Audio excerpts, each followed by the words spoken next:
Hi, everyone. I'm Jim McIntyre, Regional Communications Director for the American Red Cross of Northern Ohio. And in 2024, extreme weather mounted an overwhelming toll on Americans who faced the second highest number of billion-dollar disasters ever recorded in our country. This year's $24 billion disasters were topped only by last year's 28 record-breaking events. And notably, within just 2 weeks, Hurricanes Helene and Milton ravaged extensive parts of the Southeast and shattered some of the same communities over and over again. Some communities that had been hit by other hurricanes in recent years past, like Hurricanes Idalia and Ian. Watch.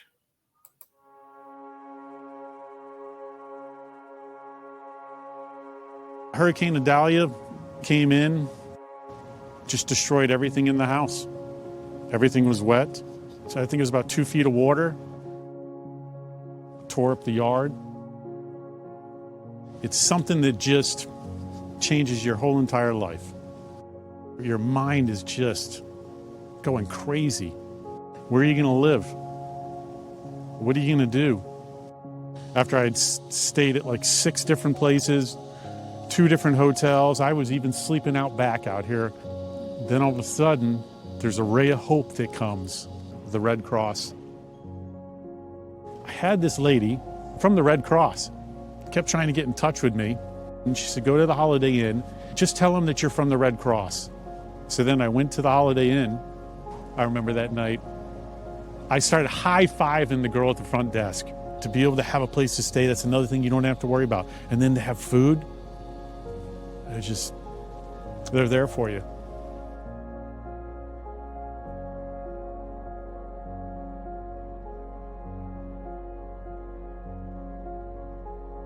This last one, Hurricane Helene, they've been taking care of me. They moved me a couple different hotels. They bring me food. I had no idea they would take care of me this long. No idea. And just the way they treat you, I mean, they care about you like your family. They're there to help you. And if the Red Cross did not come to me and help me, who knows where I would have been? It's really powerful.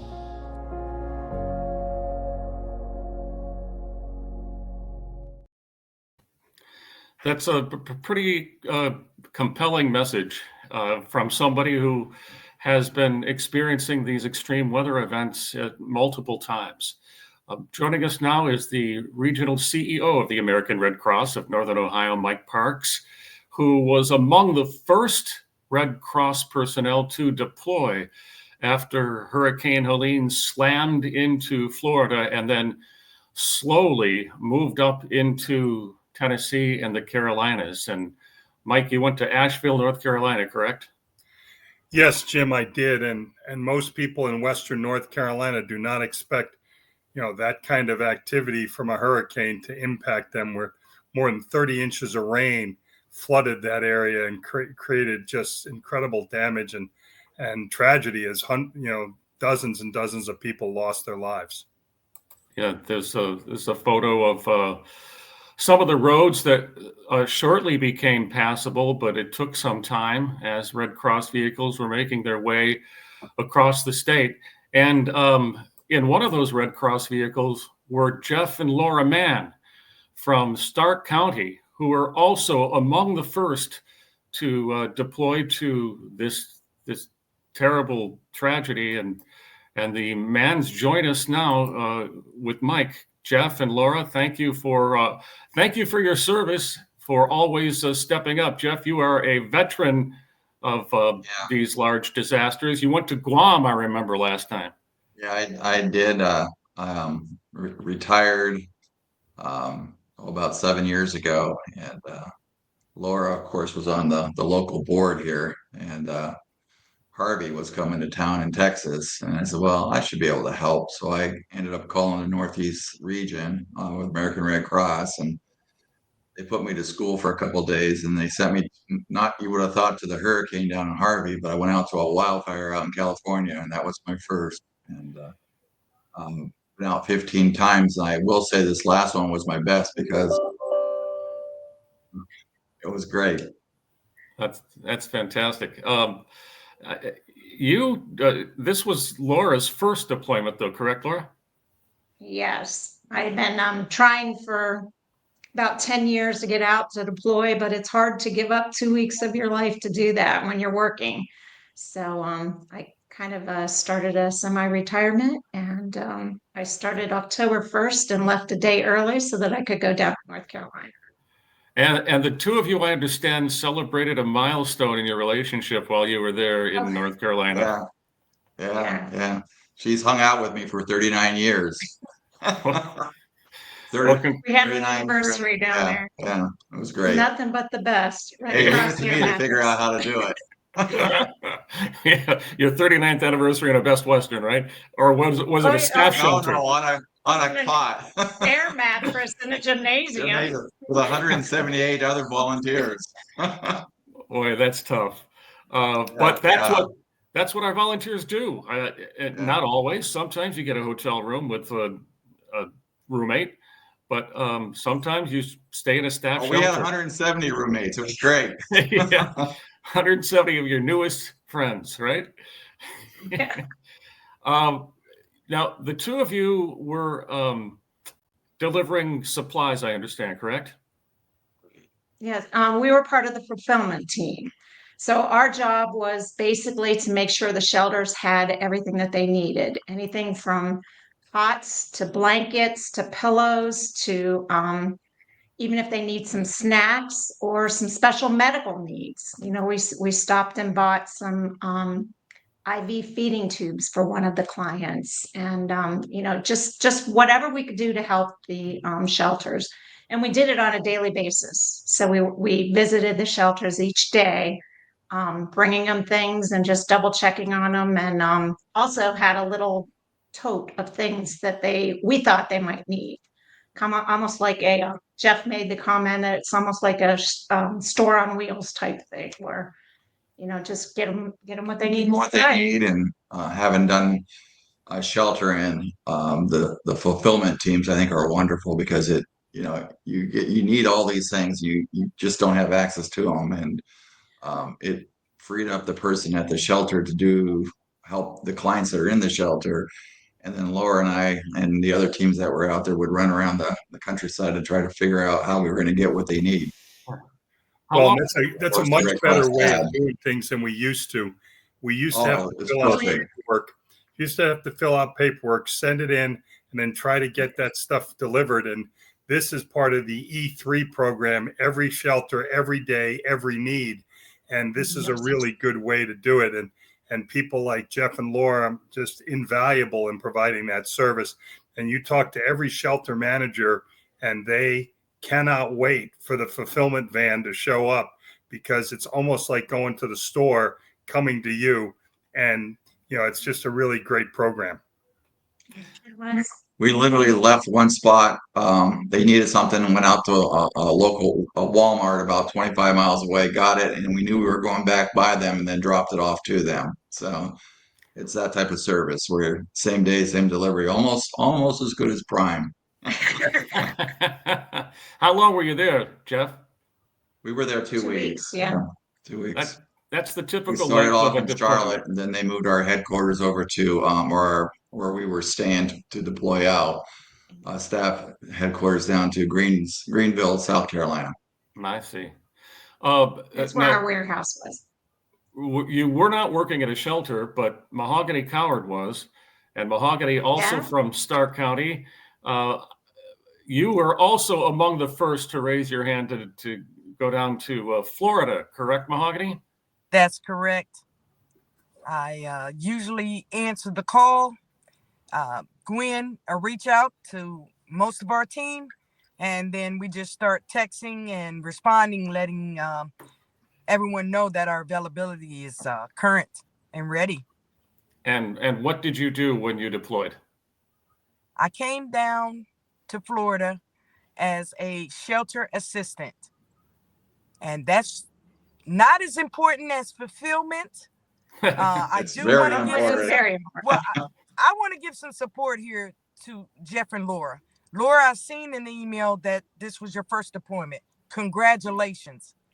And I'm so glad that you did it and had the time to do it. And then Jeff, wonderful. Fulfillment is always right and ready. We used a lot of fulfillment in Florida as well. So thank you both. What kind of a shelter were you in, Mahogany? Okay, Describe your shelter. To weather the storm, we have what's called evacuation shelters. That's where you start off. So as we are prepping to come down for the disaster, our clients and the residents, local residents there, have already been told what to do. Evacuation shelters are not our regular standard Red Cross shelters. They are provided by other resources, and we work with other partners to make it all happen. So I started off in a elementary school in Suwannee County, and we started taking clients in as early as 6 o'clock because school was still in until after 3:30. And then once the school buses left, we put our Red Cross signs up and we got ready for action. And we started at 6 p.m. and we had clients come in as long as 1:30 in the morning. We still had clients still coming in. These are residents who were affected by the hurricane, correct? Correct. Did you get out into the field? I found this picture. That's actually not from Helene, but that is one of my Florida trips. I believe I've been to Florida about 3 times now. Yeah. And that was actually doing distribution emergency supplies. Right. But this time it was all sheltering? Correct. Casandra Robertson also worked sheltering in Florida. Hi, Cass. You had a very interesting story because you were there just before Hurricane Milton hit. And then the night of the hurricane, you were working in a shelter. Talk about that. So when I came down to Florida, I actually went to Orlando, and once we were at headquarters, they said, "Well, here's your marching orders," and 3 of us from our 2 from our area, and one gentleman we met from Pennsylvania drove over to Pasco County in Florida, which was Hudson, Florida. And we went to a school there. They had just started evacuating the shelter. The shelter we were supposed to go to was an evacuation shelter built for hurricanes. And it was housing the disabled and housing the acute ill. So they had people that were there from Helene were evacuated, and we went to a school. So we had over 2,000 people that were in the school just before Milton hit. And we had 400 dogs and cats and reptiles and squirrels and bunnies and everything you could think of. So we were the partner. So there was the 3 of us plus 2 nurses that were from the Red Cross that we assisted. The school ran that shelter. And then once we ran the storm out, we actually thought it was going to hit Hudson, and it didn't. It hit, fortunately for us, unfortunately for the rest of Florida, it hit just by Sarasota. But there was a lot of damage in our area. And then from there, we moved into another school that was a combo school of all the schools, the leftover people, for lack of a better word, that still didn't have a place to go. Anyone that was west of 19, which was like a main drag there, 19 and west was toward the Gulf, and we were like 3.5 miles from the Gulf. So they told those people you couldn't go home because it was still really bad over there with the flooding. So we moved to another school, and we were there for another night. And then we moved over to Veterans Memorial Park. And at that time is when Red Cross took over, and I was the site manager of that place. And with Pasco County, we were able to we were down to like 125 people, and we kept them consistently about 120 for about 2 weeks. And then just before I left, I was down there for 28 days. People started being able to go back to their houses. They created pallet homes for people to go back to while they were waiting for their houses to be finished being repaired. That was the biggest thing. And to piggyback off fulfillment, yes, we wait eagerly for the fulfillment truck to come. And we Yes. always say we can go shopping in the fulfillment truck. And so as the site Free. manager, For free. I try to keep my hands in everything. But I do have crews that would go out there, and especially if we knew like we were moving to another shelter, or I was getting an influx of people, you always, I need everything you have in that truck, and I need that in here because I'm going to have, 15 more people coming into the shelter, and I need enough snacks and water to feed these people. You talked about working with the county, and it's important that we work with partners when we try to help people after these disasters, isn't it? Yeah, it's Pasco County, they were great. They actually, putting up cots, and the rest of you may know, cots are just such a fun activity to do, but they had their own cots they provided, and so those were all up for us. So that was one less thing that we had to worry about putting up with the cots. Nice. But they also had people there.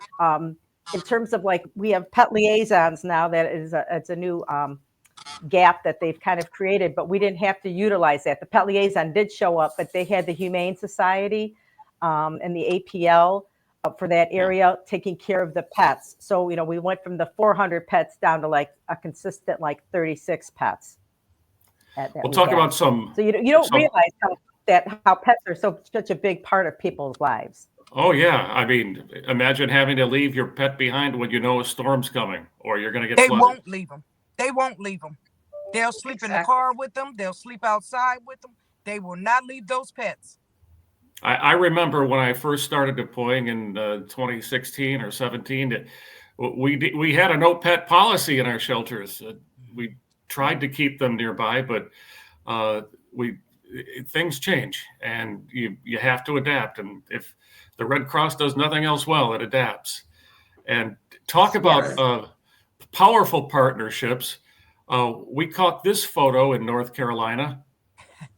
That's Mike. That's Mike Parks talking with the president of the American Red Cross, Cliff Holtz, and the administrator of the Federal Emergency Management Agency, Deanna Criswell. Talk about this picture, Mike. Well, thanks, Jim. I would tell you the most important person is the man who's back to us, whose hands are together with the American Red Cross vest. That is the shelter manager, and he is explaining in very clear detail to two very interested people in our president, Cliff Holtz, and the FEMA administrator, who were there at the shelter, which was at the agricultural center right across from the airport. They had literally just flown in. They had been in Raleigh with the president, and they just came in to see what the shelter was like. And this shelter, at its beginning, when it was, as it was explained earlier, it was an evacuation shelter, had almost 900 people in it. By the time it had gotten to be an emergency shelter with the Red Cross running it, there were about 150 to 200 people in it at this time. And it was 3 meals a day, or lunch and dinner with a continental breakfast in the morning. There were T-Mobile trucks outside so people could communicate. There were shower trailers, and it was great partnership. And FEMA was there to see how they could continue to help support. And obviously, our CEO and President Cliff Holtz wanted to be on the ground to actually see. And it was one of his first disasters as our new president. And I think he got a really great taste of what's involved. They both left immediately afterwards and went and saw some of the damage out in the mountains via helicopter as they continued to tour the area.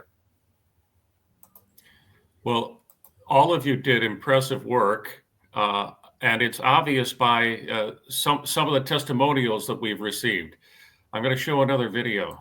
There was sheer panic. I could look out my window and see the current. There was water coming from underneath my door. I didn't know what to do. I was trapped in my apartment. It was scary. I thought I was going to die. After living in Florida for 50 years, I have never seen anything like this. This was the worst storm yet.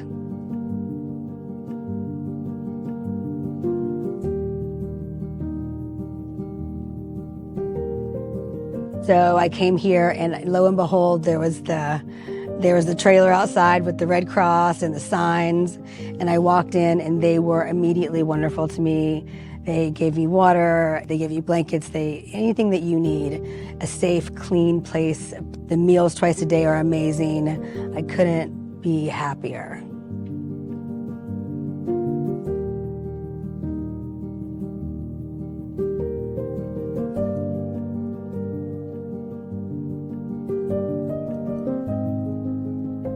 The guys who are in the facility right now, the Red Cross team, they have been amazing. They have bent over backwards to make sure that we have enough to eat, make sure that we have enough to drink, in any way that they can accommodate us. And that if there's one thing that I can pass on to people, you call the Red Cross. They would take care of you. The American Red Cross does it right.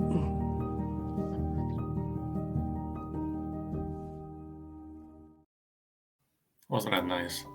Whenever I feel really exhausted, which is like a lot of the time, getting blood was just like All right, I hit a couple of buttons I shouldn't have hit. Sorry about that, everyone. Let me conclude by saying these extreme weather disasters have been so relentless that the Red Cross no longer mobilizes around seasonal outbreaks. We're responding nonstop to big events. The growing need for assistance means that for more than 2 straight years, without a single night's break, we've worked with partners to provide emergency lodging for families with nowhere else to go after disasters. Just this year alone, that has amounted to more than 650,000 overnight stays. And during the holidays coming up, we expect to continue caring for many families who no longer have homes. So the volunteers that we've been speaking with, Casandra, Robertson, Jeff and Laura Mann, Mahogany, Coward, and of course the boss, Mike Parks.